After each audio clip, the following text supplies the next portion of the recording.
Hello students, तो आज हम करने जा रहे हैं लेसन 2 अम्ल, क्षारक एवं लवण। इसका एमसीक्यू स्टार्ट करते हैं। सबसे पहला क्वेश्चन है, लिटमस क्या होता है। तो लिटमस क्या है? एक प्राकृतिक सूचक है जिसकी हेल्प से हम पता कर सकते हैं कि कोई चीज़ अम्ल है, क्षार है। नेक्स्ट क्वेश्चन है, किसी पदार्थ को अम्ल व क्षारक कैसा कर देते हैं। नीले लिटमस पत्र को लाल कर देते हैं, लाल लिटमस पत्र को नीला कर देते हैं, नीले लिटमस पत्र को नीला कर देते हैं। तो देखिए, नीले को नीला करने का तो सवाल ही पैदा नहीं होता। तो आंसर क्या आएगा? ए व बी दोनों, यानी नीले को लाल और लाल को नीला। नेक्स्ट है, भोजन का स्वाद खट्टा एवं कड़वा किसके कारण से होता है। अम्ल और क्षारक के कारण भोजन का स्वाद खट्टा एवं कड़वा। अम्ल के कारण खट्टा हो जाएगा, क्षारक के कारण कड़वा हो जाएगा। अम्ल के अवशिष्टों के साथ मिलकर धातु एक यौगिक बनाता है, उस यौगिक को क्या कहते हैं। तो अम्ल और क्षार मिलकर क्या बनाते हैं? लवण बनाते हैं। देखिए, अम्ल प्लस में क्षार और क्या बन जाएगा आपका? लवण। उदासीनीकरण अभिक्रिया भी इसी तरीके से होती है कि अम्ल और क्षार मिलकर लवण बनाते हैं। कुछ पदार्थ ऐसे होते हैं जिनकी गंध अम्लीय या क्षारीय माध्यम में बदल जाती है।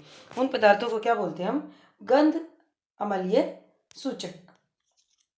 नेक्स्ट, उदासीनीकरण अभिक्रिया किसे कहते हैं। तो उदासीनीकरण अभिक्रिया भी बताया हमने कि अम्ल और क्षारक की अभिक्रिया से परिणाम स्वरूप लवण तथा जल प्राप्त होता है।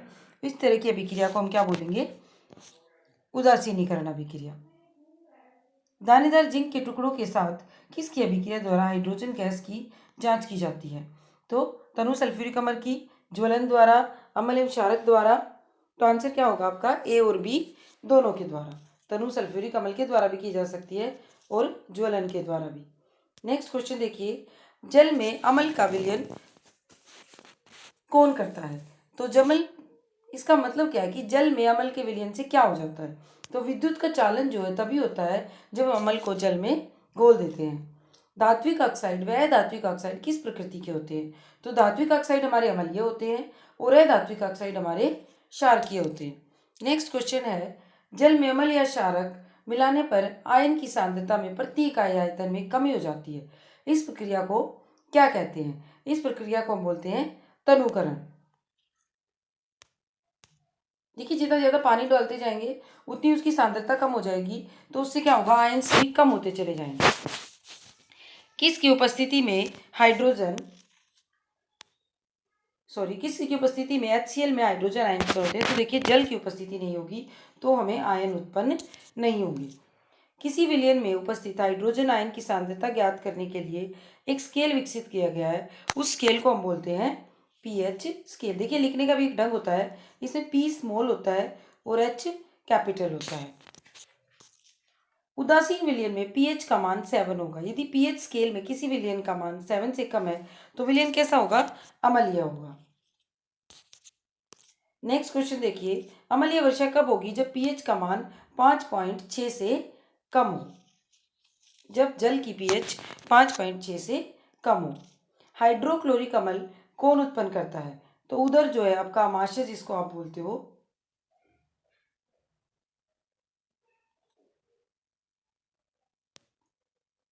तो ये देखिए, इसने कहा छोटी आंत, बड़ी आंत, उदर या अमाशय। तो इसका आंसर क्या आएगा आपका? अमाशय में क्या उत्पन्न होता है? आपका हाइड्रोक्लोरिक अम्ल। नेक्स्ट है, शुक्र का वायुमंडल सल्फ्यूरिक अम्ल के कैसे बादलों से बना है। इसने कहा मोटे, श्वेत, पीले, उपरोक्त सभी। तो शुक्र का वायुमंडल इन सब तरह के बादलों से बना हुआ है। मुंह में pH का मान कितना होने पर दांतों का क्षय प्रारंभ होता है। तो मुंह में pH का मान अगर 5.5 से कम हो तो क्या होगा? दांतों का क्षय प्रारंभ हो जाता है, यानी दांत खराब होने शुरू हो जाते हैं। अपच की स्थिति में उदर क्या उत्पन्न करता है। उदर में किसका अनुभव होता है। तो देखिए, अत्यधिक मात्रा में अम्ल उत्पन्न होता है, दर्द का अनुभव होता है, जलन का अनुभव होता है। तो ये सारी चीज़ों का ही अनुभव होता है। किसके विलयन की अभिक्रिया से उत्पन्न लवण को सोडियम क्लोराइड कहते हैं।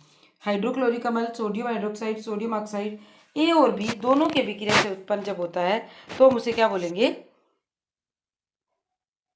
Sodium chloride. यानी हाइड्रोक्लोरिक अम्ल प्लस, देखो ऐसे होता है HCl प्लस NaOH, और इससे जो बनता है वो बन जाता है आपका NaCl।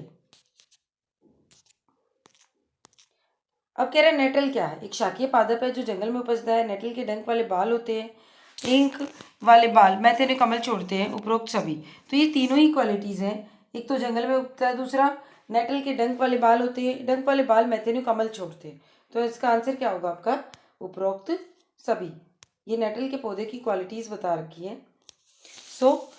ये हमारे इस लेसन के क्वेश्चंस हैं जो एग्ज़ाम पॉइंट से बहुत ज़्यादा इंपॉर्टेंट है। So learn these and share the video. Thank you.